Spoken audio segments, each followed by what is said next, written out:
Лоток, штепа.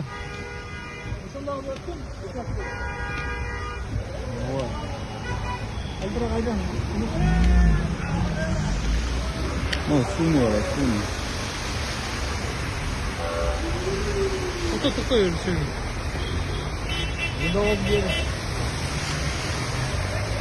Evet, balık, barınken balık. Balık.